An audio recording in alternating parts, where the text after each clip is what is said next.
It's been a while since we've done the mailbag here on Locked On Brewers. On Thursday's podcast, I said, hey, DM me your questions. We'll get to that, plus a preview of this Mets series. All that coming up next here on Locked On Brewers.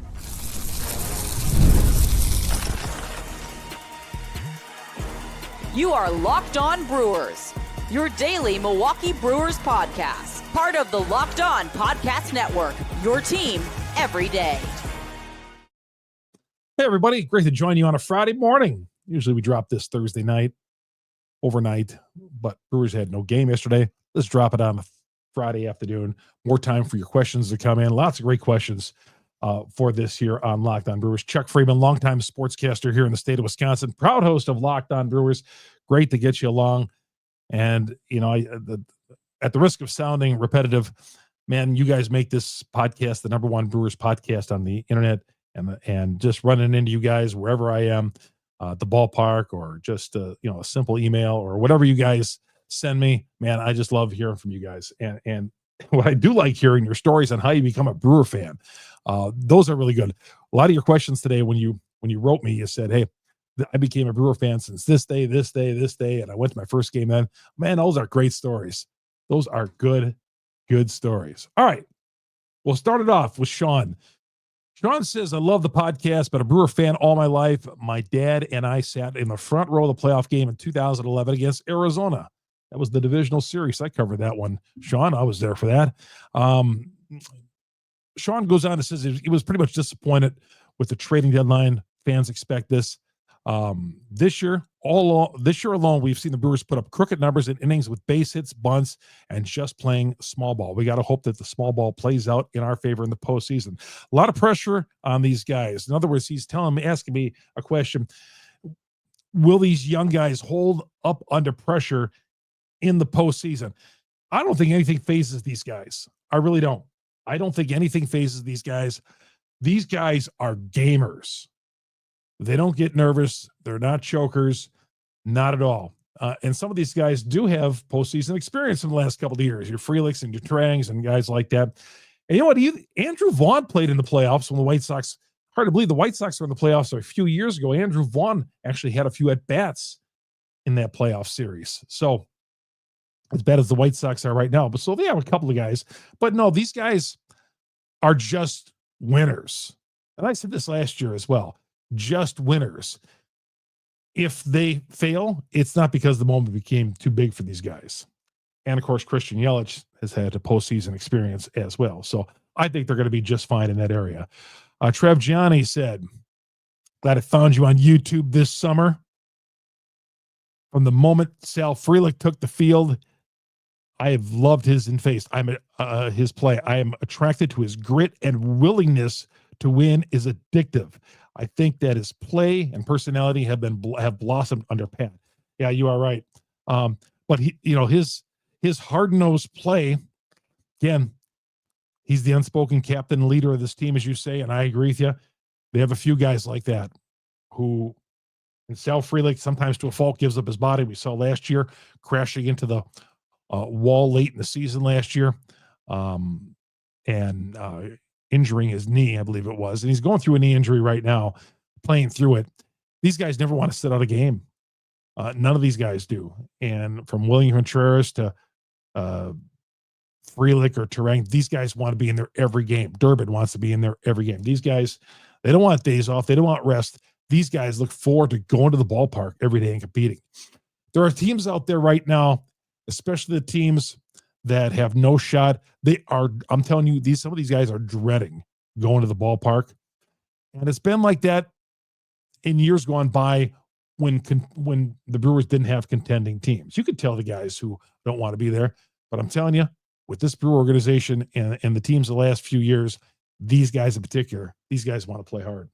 These guys want to go out there every day, and maybe a little payback to the Mets this weekend. Remember the last time the Mets were at AmFam Field, early October, the way the season ended right there. I want to bring up bad memories there. Phil writes me. Let's see here.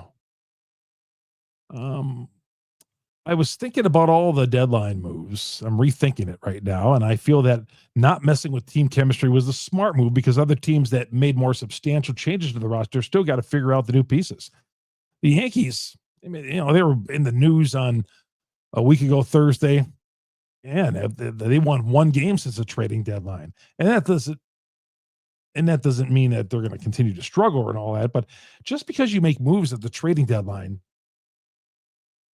it gives you that one day jolt as us as fans, like, man, the Brewers went out and did something or this, and look what they got.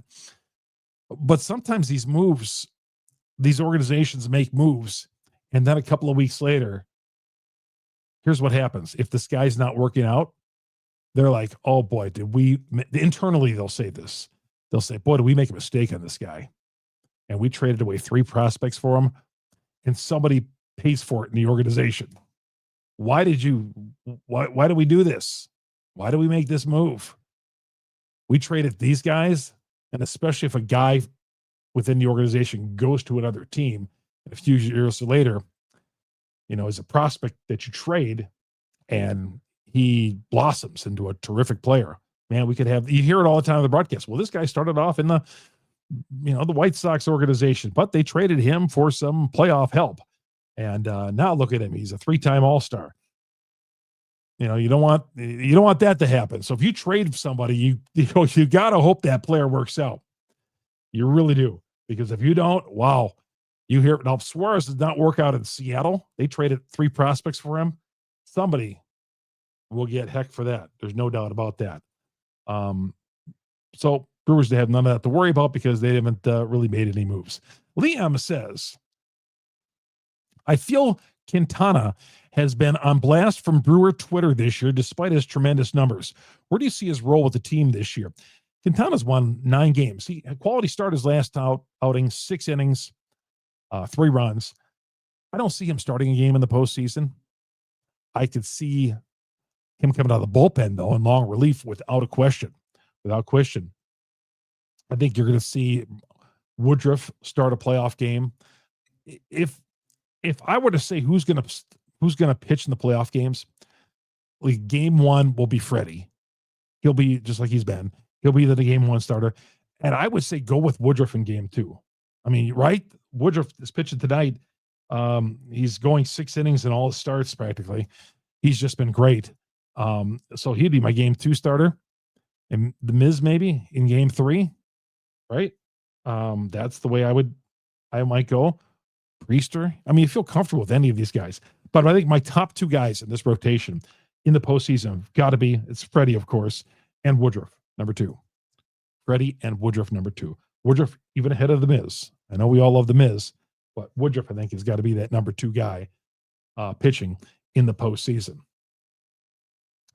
All right, let's see what else do we got here. We got so many. John says, goes on the name JP from Sheboygan. Enjoyed watching your podcast. Love listening to you since back in the days of 20 when you're at 1250. Thanks a lot, John. Appreciate that. Missed those days. My question is, do we really want the Brewers to have the best record in the league going into the playoffs? Typically, that team with the best record doesn't win at all. Your thoughts? Well, yeah, you got to get one of those top 2 seeds because the Brewers' way of doing things, getting in as a wild card, hasn't worked out either. In the last several years. I mean, first round bounce outs as they had. They got to have home field advantage and getting into I'll take my chances of getting a 1 and 2 seed. If you can't go to the World Series with 1 and 2 seed, that's on you. That's on the Brewers. That's on the Brewers right there. But yeah, this team can win on the road, win on the home, or whatever. But I think you really got to avoid that first round and get into that longer series, that best of 5 divisional series, which starts that Saturday or Sunday after. I think it starts that Saturday after the wild card round. But yeah, it does matter. I think getting a number 1 and number 2 seed, very, very important. Because you get into that 3-game set, you have a bad 48 hours and your season is done. Your season is done. All right, the Roman Buffaloan. Buffalonian. Guess where he's calling from? Where he's writing? Calling. That's an old sports radio term. Guess where he's writing from? Buffalo. Awesome. Buffalo. I spent 3 hours on a layover in Buffalo one time when I couldn't fly into New York. My question to you is there a film or documentary or even a YouTube video that would recommend me as a newer fan to catch up on all the history of the Brewers? He says that he visited Milwaukee in 2019, fell in love with the city, and adopted the Brewers and Bucks as his own teams. Yeah, I could tell you, if you come to a game, and hopefully you do, you got to see the C-League experience. You got to go to the C-League. I know it was out of commission for early part of the season, but it's back up and running again. The C-League experience, you got to check it out, and bring a couple of tissues with you, because I'm telling you, after seeing it after several years, I'm still crying. It's how Bud Selig brought the team to Milwaukee, kept it here. Man, I'm getting welled up right now just thinking about it. Kept the team here, went through the stadium issues of the 90s and all that. You'll love it. You will love it. I still have not seen the movie that was put out last year on the 82 Brewers. I have not seen that. Have not. I got to see it, obviously. I was 15 years old. I covered it. I got my World Series pin up there in the wall, in fact. But yes, I will see it. But on the 82 Brewers. But that would be one to check out as well. And of course, when you get to the ballpark, the C-League experience. I don't know if that's even on YouTube, that video, but it's amazing. Amazing. And it's, in fact, I'm going to check it out on Sunday. Anybody's there at the game, by the way, please say hello as always.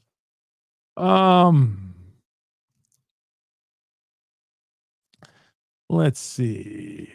The power of friendship.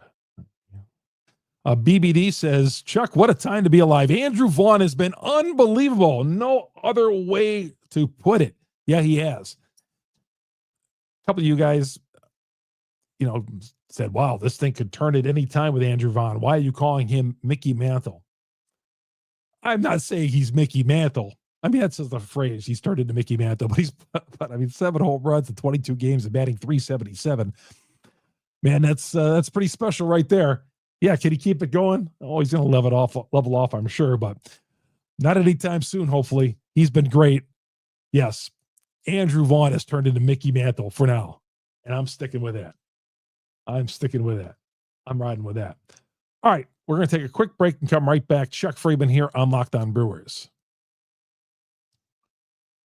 Podcast brought to you in part by PrizePicks. PrizePicks, the daily fantasy platform that lets you turn your football predictions into real rewards. Preseason's already heating up. College football coming up shortly with week 0. Perfect time to lock in your season, more or less, with picks for the 2025 season. More or less with rushing yardage, Saquon Barkley, passing, maybe like Aaron Rodgers, under, whatever. Mix and match. Download the PrizePicks app today. Use the promo code LOCKEDONMLB. You'll get $50 down in lineups after you play your first $5 lineups. That's a great deal. Use the promo code LOCKEDONMLB. $50 in lineups after your first $5 play. PrizePicks. Download the app today. Take part in the bonus. PrizePicks.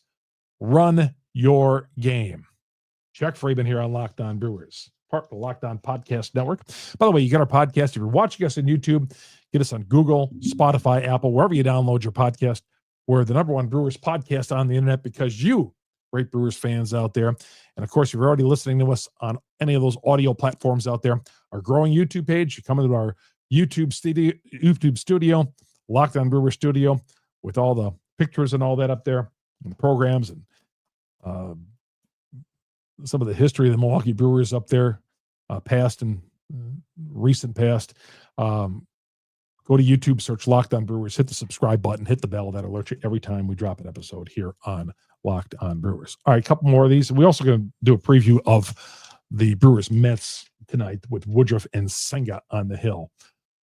Pretty good matchup that I love in favor of the Brewers, and I see they're a -125 favorite only tonight. My goodness. All over that. All right. Thies Talk says, hey, Chuck, listen to you every day, all the way over in River Falls. That's just west of Eau Claire. Oh, yeah. Know it well. My kid played in a hockey tournament there a couple of years ago, but man, went to college at UW Eau Claire, so I definitely know. Would you be confident enough to make Pat Murphy and Craig Counsell make Pat? Would you be comfortable enough to make Pat Murphy the offer of 5 years of $40 million to keep him around? I don't know if you're bidding against anybody with Pat Murphy. Certainly, he deserves a raise. Let's not take him for granted at all, right?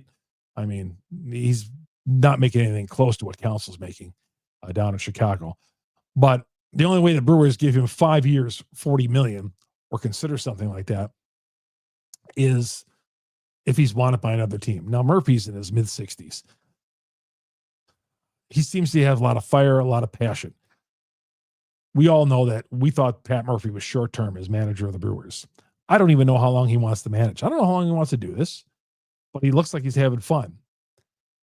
I've seen older managers go on and have just a lot of zest and love for the game and want to keep on doing it. I've seen other managers like George Bamberger with the Brewers who just, after a certain age, they just get tired of doing it. The daily grind. Remember, this is daily for these guys.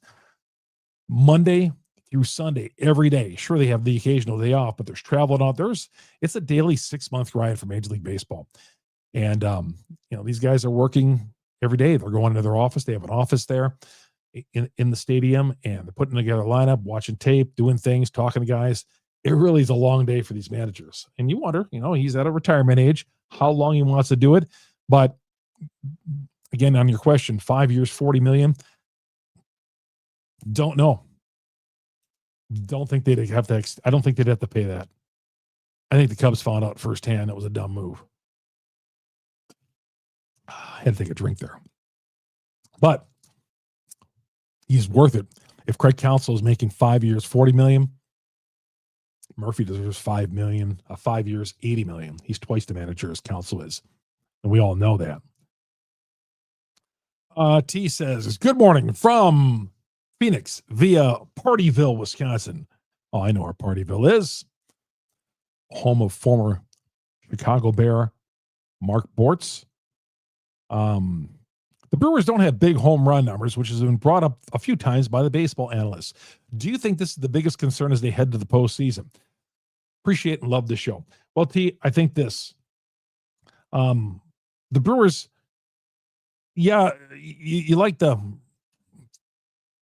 they do have the ability to hit the 3-run home run. We've seen that with Andrew Vaughn with his addition.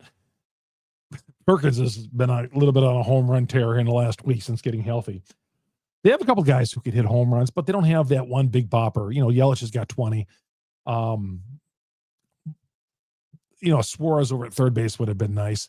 But I think the way the Brewers are going at their business of conventional wisdom says base hit, trying to string together 6 base hits isn't the way to go. But the Brewers are somehow doing it.